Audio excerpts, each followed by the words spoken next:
And here we are with the championship.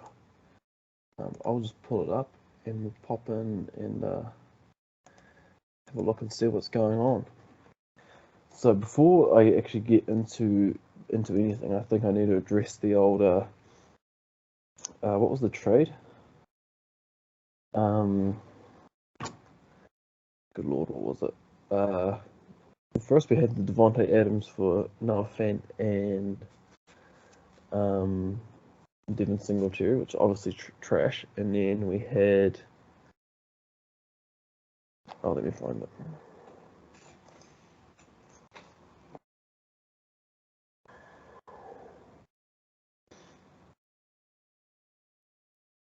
Oh yes, we had Mike Davis and Kendrick Bourne for James Robinson. So let me address what's going on here. So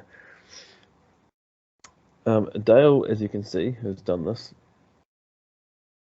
and Hamish, they're cousins. They do know Uncle Rico personally outside of fantasy.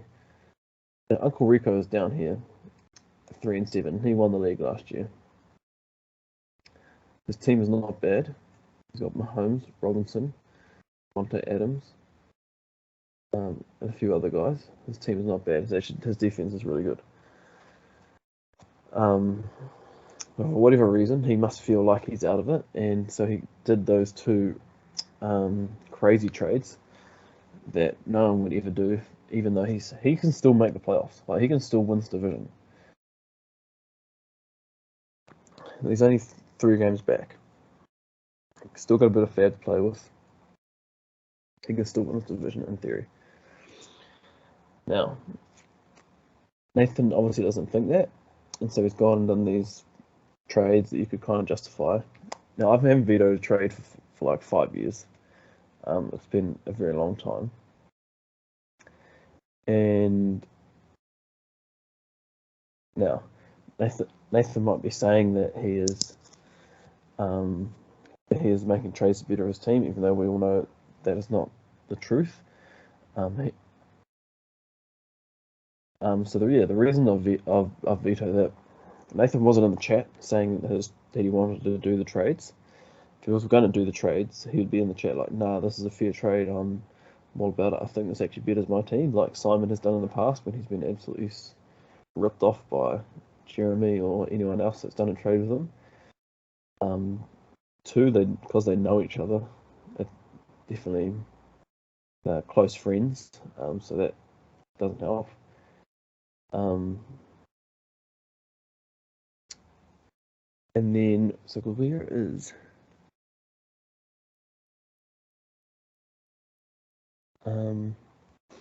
so that they obviously message, which you can do. Like, I'm not saying that you can't do that, but you just can't do it for crazy trades like this. So those are the main 2 reasons. I don't do this often, so that's why I just let the trades go through. I don't even look at them anymore, because we've got to have trust that people aren't going to be stitching everyone else up, and then especially stacking teams in a 16-team league. So that's all good. So what I actually wanted to look at is to show everyone. So we've got Joe Buck yourself here in 3rd place overall. But in terms of points scored, he's actually in 12th or 13th. Wait, yeah, 12th. He's the 12th highest scorer. So he's at the luckiest run of all time. So I've actually got Uncle Rico down here, 3-7. He scored 20 less points than the 7-3 Joe Buck yourself. And this is why you don't give up until you're actually out of it, because you never know. Uncle Rico's luck could turn Joe Buck yourself's luck could turn, and this could flip on its head. He could end 7-7, and he could end 7-7. My Bulls accurate could end 7-7. It's important just to remember that you're never actually out of it until you are confirmed out of it.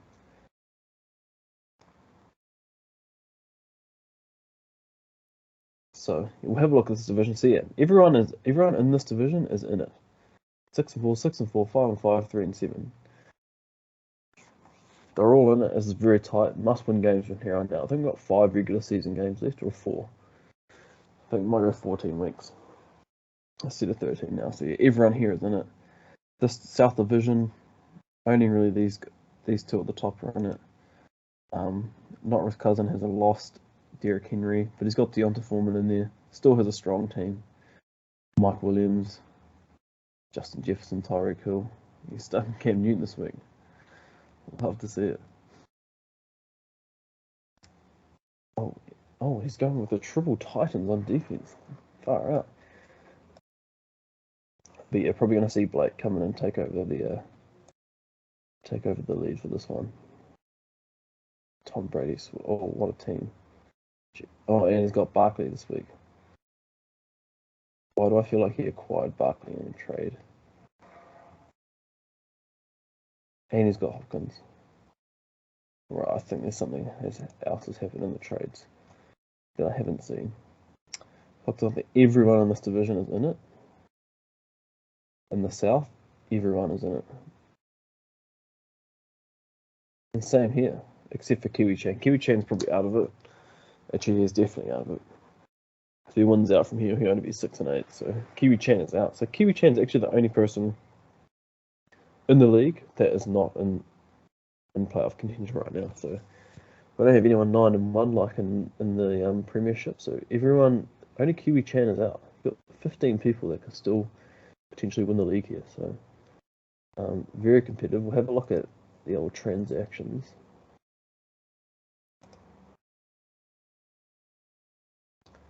KJ Osborne for 3.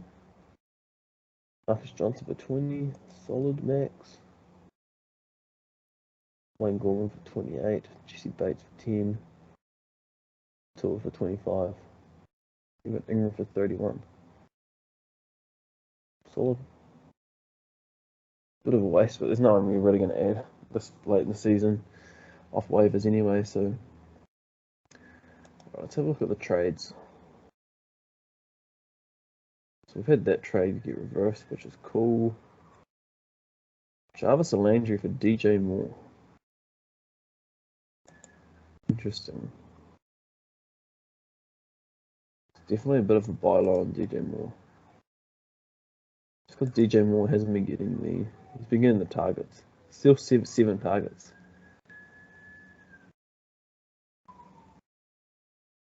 So his early season was popping off, and then he's been. Actually, yeah, the early season he hasn't had double digits for ages. Good buy low. Going into the end of the season. Cam Newton back. We know he can't throw. DJ Moore eats up the middle of the field. So, and yeah, that's all the trades we've had. Apart from Zach Ertz for Odell Beckham. Random trade, but we've got Zach Ertz probably got the better end of the deal. So, so maybe Blake just had Saquon the whole time. Well, Blake's looking strong. If I was going to pick a potential winner from this league, it probably would be Blake. Because, yeah, his team is looking very good. When you have DeAndre Swift, Michael Carter, and Saquon, doesn't even matter who your wide receivers are. And you've got Courtland Sutton and Hopkins. Good lord. Oh, and Aaron Donald on the bench. Oh my goodness. Okay, Blake is looking in the position of power. If he doesn't win this, I'd be surprised. That's my call for the championship. Blake might be making his way to the Premiership next year. So yeah, that's the recap for this week. Only 4 games left of regular season, so keep putting up your best effort. Do not collude and make stupid trades. No one wants that. Especially in the championship, you only got one team that's out of it, so do your best, and you never know where you'll finish up. So thanks, boys. We'll catch y'all later on.